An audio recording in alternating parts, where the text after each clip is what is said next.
'Yan mata ina ta maki magana sai wani jami'a ce. Ta tsaya mana ha? Ka tsaya waye aiko. Waya ko ni? Da karamin yaro kika gani anan?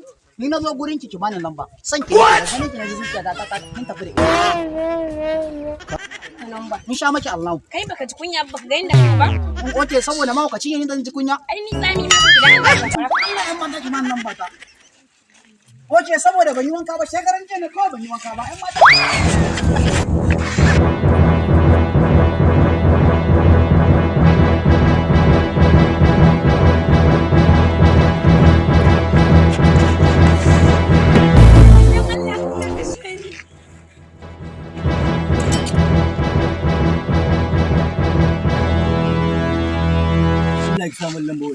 Daman saboda lamba ne kake neman rayuwata?